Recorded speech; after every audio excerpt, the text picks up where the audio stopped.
My wife forgot to hang up, and I overheard her family secretly talking about ruining my life, destroying our marriage, and betraying me behind my back. I can't believe the shocking plans they were making while I was completely unaware. My wife forgot to hang up the phone that night. And in the 60 seconds that followed, I heard her unravel our entire marriage, revealing a cold, calculated plot to financially ruin me. I was just reheating some leftover pasta, the quiet hum of the microwave filling the kitchen, completely unaware my life was about to explode. My name is Noah, and what happened that evening exposed a conspiracy building for over a year, right under my nose. It was a Tuesday, just another typical workday winding down. My wife, Chloe, had called around 7.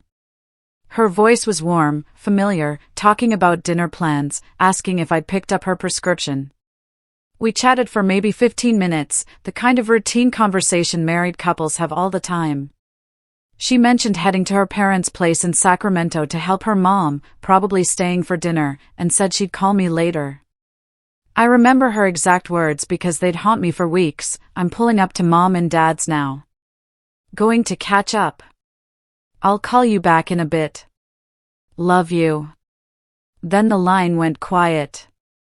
I set my phone on the kitchen counter, turning back to my pasta. That's when I heard it.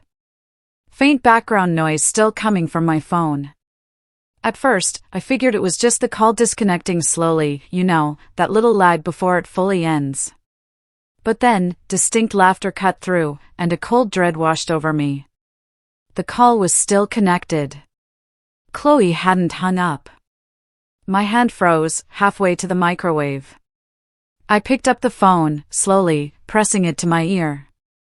That's when my entire world started crumbling.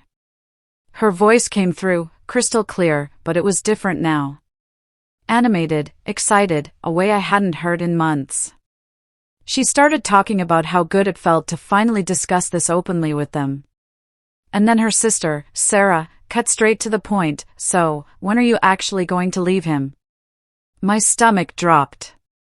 Just like that. No build-up. No context needed. They were already deep in conversation about ending my marriage. Chloe laughed. Actually laughed. Then talked about timing and strategy. Her mother, Evelyn, jumped in with this practical, cold tone, saying 3 years of marriage should be enough to establish everything she needed legally.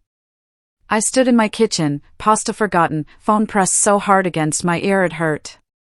Listening to my wife discuss our marriage like it was a business deal she was planning to dissolve. But it got worse. So much worse. Sarah brought up someone named Liam, asking if he was still in the picture. The pause before Chloe answered felt like an eternity. When she finally spoke, she described him as everything I wasn't. Successful. Ambitious. Someone who actually takes risks. The way she said my name, it tasted bitter, like I was just some unfortunate obstacle she had to navigate around. I grabbed the edge of the counter to steady myself. Evelyn's words came next, calculated, rehearsed. Warning Chloe that I shouldn't suspect anything until she was ready. That men like me get vindictive when our ego is hurt, and she needed to secure her position first. They weren't just talking about leaving me. They were strategizing. Planning. Coordinating. This wasn't some sudden decision or emotional affair. This was methodical. Chloe continued, describing me as safe and stable, but boring. Someone who never wanted to do anything exciting. Always worried about the budget. Always playing it safe. She said she couldn't live like this forever. Sarah brought up Liam's penthouse downtown Phoenix, the one overlooking the river. I knew condos in that building started at $2 million. Chloe talked about moving in with him after everything was finalized. About some trip to Jackson Hole he was planning, comparing it to my idea of fun, which apparently was just camping in local state parks to save money. They all laughed at that. A shared joke at my expense. I thought about our camping trips. How Chloe had always said she loved them. Loved being away from the city. Unplugged and together. Another lie. Evelyn steered the conversation back to practical matters, asking about lawyers and asset division. My blood ran cold. Chloe explained she'd been documenting everything. My income. Our accounts. The house. Saying she knew exactly what she was entitled to. She said it with such satisfaction, like she was proud of her thoroughness. Then she dropped the real bomb. Talking about the timing of my trust fund distribution. The timing matters because of his trust fund distribution. If I wait until after June, it becomes marital property. His financial advisor explained the whole structure to him last year, and I was sitting right there, taking mental notes. She had been planning this for over a year. Sitting next to me. Smiling. Playing the loving wife. All while calculating exactly how to maximize her take.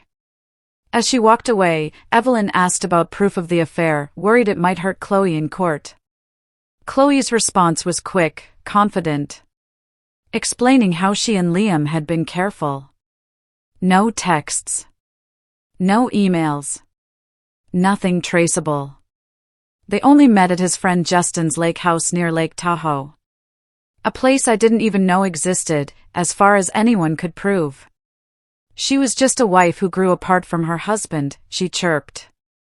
The casual way she discussed covering her tracks, the pride in her voice at being so clever, it made me nauseous. Sarah praised her for thinking everything through. Chloe responded, saying she had to be smart about it. That I might be boring, but I wasn't stupid, so she needed to be smarter. Evelyn's voice took on a warmer tone, telling Chloe they were proud of her for choosing herself, that she deserved someone who matched her energy and ambition. She called me a good man, but said I was holding Chloe back. A good man who's holding her back. That's what 3 years of marriage had been reduced to in their eyes. Then I heard movement. Chairs scraping. And Chloe's voice suddenly changed, sharp with panic, asking, "Did I hang up on him?" My heart stopped. There was fumbling. Rushed whispers I couldn't make out. And then, pure fear in her voice as she realized the call was still connected. I didn't wait to hear more. I ended the call myself. My hands shook so badly I almost dropped the phone. The apartment was completely silent, except for my own ragged breathing. My phone started ringing immediately. Chloe's name flashed on the screen. I stared at it, watching it ring until it went to voicemail. It rang again. And again. I turned the phone face down, walked to my bedroom, and sat on the edge of the bed, trying to comprehend what had just happened. The woman I'd married, the woman I'd trusted with everything, had been systematically planning my financial destruction, all while having an affair with some rich guy named Liam. Her entire family was in on it. Coaching her. Advising her. Celebrating her deception. And I had heard every single word.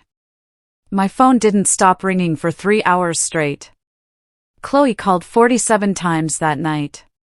I know because I counted every single one, sitting there in the dark of my bedroom, watching her name light up the screen over and over. The calls were relentless. Desperate. And I ignored every single one. Around midnight, the calls finally stopped. Then the texts started flooding in. At first, they were panicked. Asking if I was okay. Saying we needed to talk, claiming there was an explanation. Then they shifted to defensive. Saying I misunderstood. That I only heard part of the conversation. That things sounded worse than they were. By 2 a.m, the tone changed completely. She was angry now. Accusing me of eavesdropping. Saying I had no right to listen to a private family conversation. Turning this whole thing around like I was the one who'd done something wrong. I read every message, but didn't respond to a single one. Instead, my mind raced through everything. Replaying that conversation. But also going further back, connecting dots I'd been too blind to see before. The late-night work meetings that started about 8 months ago. Her new interest in yoga classes every Tuesday and Thursday evening. The way she'd started dressing differently, buying expensive clothes, which she'd claimed were for client meetings at her marketing job.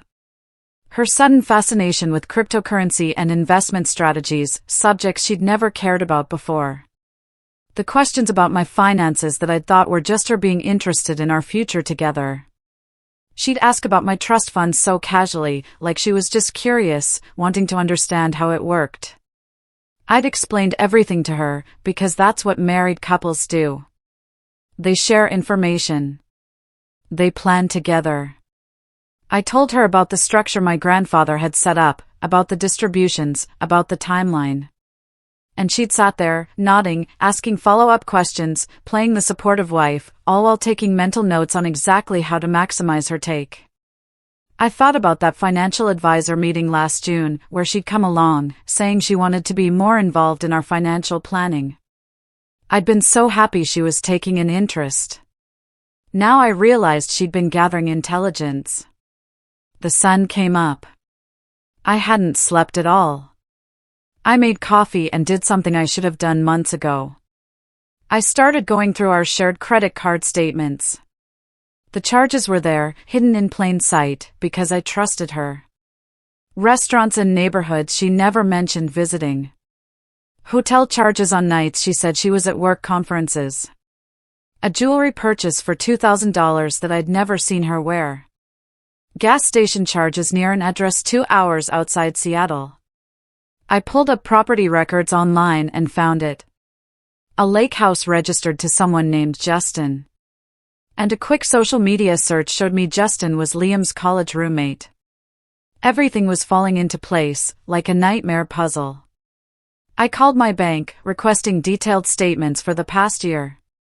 Then I did something that felt surreal, but utterly necessary. I called a divorce lawyer. Not just any lawyer, but the best one in Seattle. Someone my colleague had used 2 years ago. Her name was Rebecca, and she had a reputation for being ruthless. Her secretary said she could see me that afternoon. I spent the morning documenting everything. Every detail I remembered from that phone call. I downloaded all our financial records. I took screenshots of every suspicious charge. I backed everything up to 3 different locations.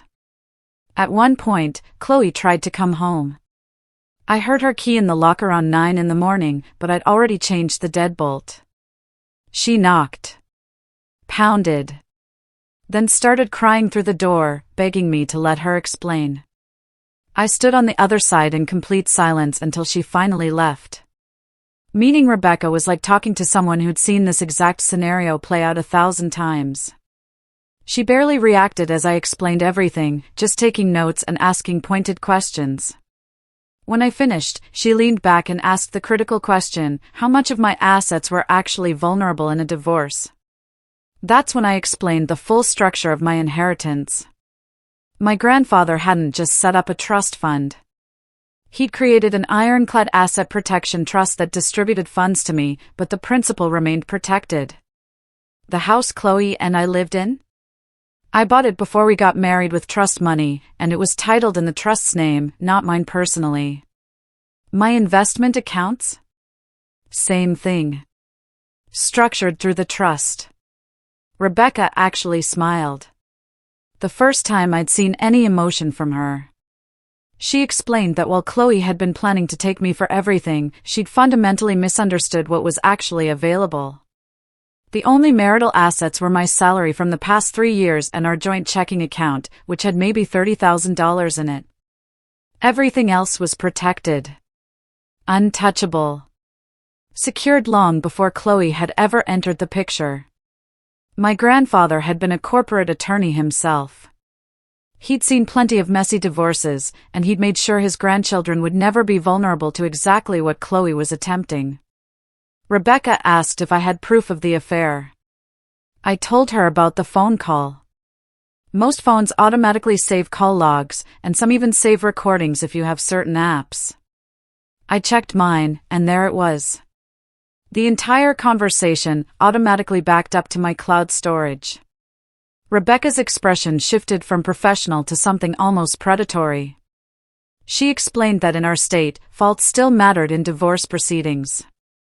Adultery, especially when combined with evidence of financial planning and conspiracy with family members, would destroy any claim Chloe might have to alimony. Even that $30,000 in our joint account could potentially be protected if we proved she'd acted in bad faith throughout the marriage. We spent 2 hours mapping out strategy.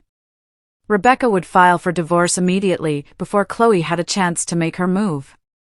We'd include the affair, the conspiracy, everything. We'd request an emergency hearing for asset protection based on her demonstrated intent to defraud.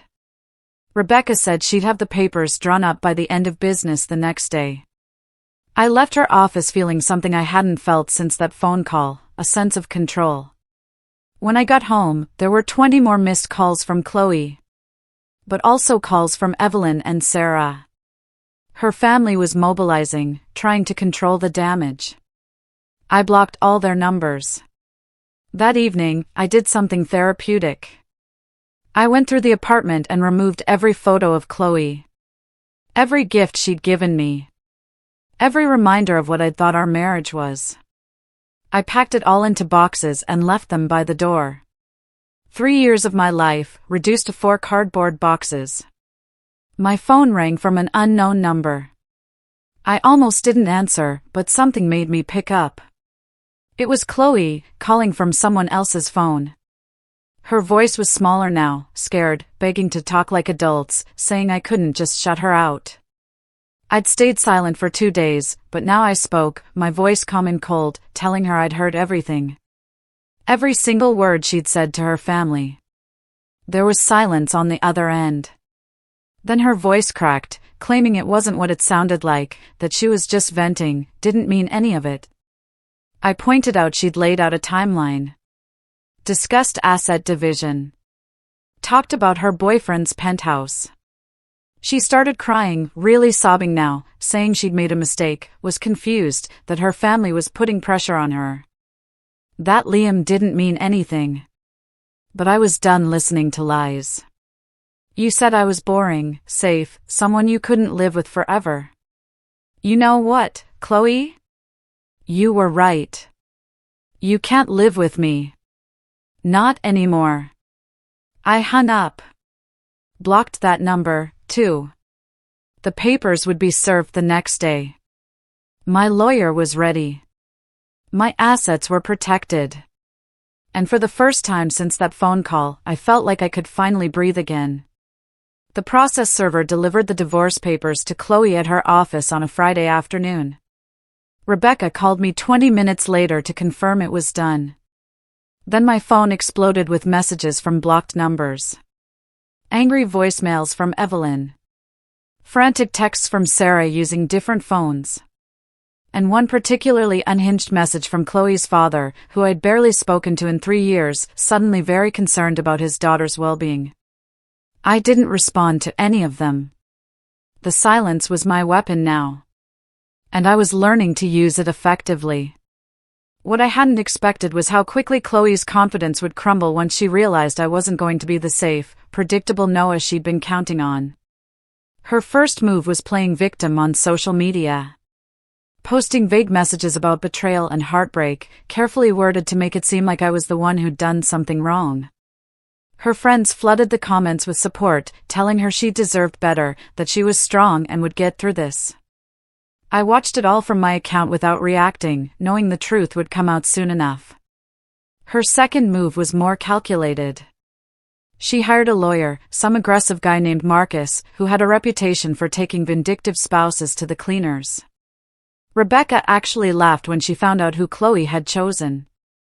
Apparently, Marcus was known for taking cases he couldn't win if the client was willing to pay his ridiculous retainer. Chloe had probably dropped $10,000 just to get him to look at her case. The preliminary hearing was set for 3 weeks out. But Marcus started making noise immediately. Filing motions for emergency spousal support. Claiming Chloe was financially dependent on me and couldn't maintain her lifestyle without immediate assistance. Rebecca responded by filing our own motion, requesting an emergency order to freeze all joint assets based on Chloe's demonstrated intent to defraud. Attaching excerpts from the phone call recording as evidence. I wasn't prepared for how that recording would detonate Chloe's entire strategy. Marcus apparently hadn't been told about the phone call. Chloe had conveniently left that detail out when she hired him. When Rebecca submitted the transcript along with the audio file, Marcus tried to get it excluded, arguing it was obtained illegally. But the judge shut that down immediately. The call had been made to my phone. I had every right to listen to it, and the fact that Chloe forgot to hang up didn't make it inadmissible. The judge listened to a portion of the recording in chambers, then came back with an expression that told me everything I needed to know. Emergency spousal support was denied. Joint assets were frozen pending a full hearing. And the judge strongly suggested both parties attempt mediation before wasting the court's time. That's when things got really ugly. Chloe showed up at my apartment one night, drunk and screaming through the door about how I'd ruined her life. How Liam had dumped her the second he found out about the divorce and the frozen assets. How her family was furious with her for being careless. I recorded every word through my phone, standing silently inside. Another piece of evidence for the growing file. She eventually left when a neighbor threatened to call the cops. The mediation was a disaster from the start. We sat in a conference room, Chloe on one side with Marcus, me on the other with Rebecca and a mediator named Susan, trying to find common ground that didn't exist. Chloe couldn't even look at me. Her eyes were red from crying. She'd lost weight. Looked like she hadn't slept in days. Part of me felt bad for her, but then I remembered her laughing with her family about how boring and predictable I was. That sympathy evaporated instantly. Marcus started with demands that were absolutely delusional. 50% of all assets, including the trust. Alimony for 5 years. Half the value of my future trust distributions. Rebecca didn't even dignify it with a response. She just slid a folder across the table containing a complete breakdown of what was actually marital property versus protected assets. Marcus's face went red as he read through it. Clearly realizing his client had either lied to him or genuinely didn't understand what she'd gotten herself into. The mediator asked Chloe directly if she wanted to address the affair. That's when Chloe finally looked at me, and I saw something I hadn't expected. Genuine fear. She started talking, her voice shaking, trying to explain that Liam had pursued her. That she'd been vulnerable. That I'd been working so much and she felt neglected. She claimed the conversation with her family was taken out of context, that she was just venting frustrations, that she never actually intended to go through with any of it. Rebecca let her talk. Didn't interrupt. Just took notes with this slight smile that made Marcus visibly uncomfortable. When Chloe finished, Rebecca calmly pointed out that if she never intended to go through with it, there was no logical explanation for why she'd been documenting my financial information for over a year. Chloe had no answer for that. The room went silent. Marcus's expression changed. He knew his case was dead. The mediation ended with no agreement, which meant we were heading to trial. Marcus pulled Rebecca aside afterward, and I could see him trying to negotiate. Probably realizing his $10,000 retainer was about to turn into a $50,000 loss when Chloe couldn't pay him. After the judgment, Rebecca came back to me. She explained they'd offered a deal. Chloe would accept a clean break. No alimony. No claim to any assets beyond her personal belongings, in exchange for me not pursuing her for the cost of the divorce or any civil action for fraud. I thought about it for maybe 10 seconds. 2 months ago, I would have agonized over a decision like this. Would have tried to find a compromise that made everyone happy. But that Noah was gone, killed by a phone call that showed me exactly what my marriage had really been.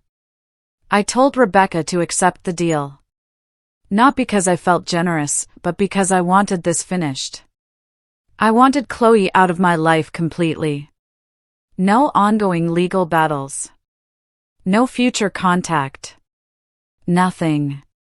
The final hearing was almost anticlimactic. The judge reviewed the settlement agreement. Asked Chloe if she understood she was giving up any claim to my assets.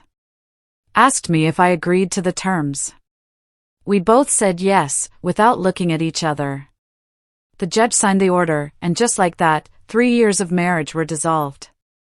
I walked out of that courtroom feeling lighter than I had in months. Chloe left through a different exit.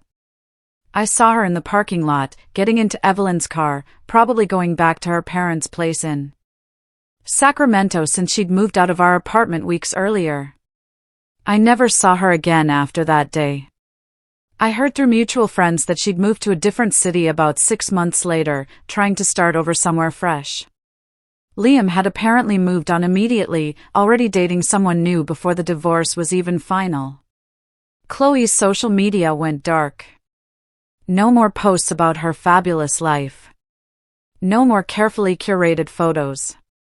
She just disappeared. As for me, I sold the apartment. Too many memories in those walls. I bought a smaller place downtown Phoenix, something that was just mine. No ghosts. No history. I threw myself into work. Got a promotion. Started traveling more. I went on a few dates, but nothing serious. I wasn't ready to trust someone like that again. The whole experience changed me in ways I'm still processing. I learned that the person you think you know best can be a complete stranger. I learned that silence can be more powerful than words. I learned that sometimes the universe does you a favor by exposing the truth, even when that truth destroys everything you thought you had. People ask me sometimes if I'm glad that phone call stayed connected. If I'm grateful I overheard what I did. The answer is complicated. Part of me wishes I'd never heard it. Wishes I could have stayed in that ignorant happiness a little longer. But the larger part, the part that's learning to be okay again, knows that conversation saved me from years of being used by someone who saw me as nothing more than a financial safety net. The most painful part wasn't the betrayal itself. It was hearing who I really was to her, when she thought I couldn't hear. That's what still hits me sometimes, late at night. The casual cruelty in her voice. The ease with which she dismissed 3 years of marriage. The laughter when her family mocked the life we'd built together. But I survived it. And more than that, I protected myself. That phone call showed me the truth. And the truth, as brutal as it was, set me free. What would you have done if you'd overheard that call?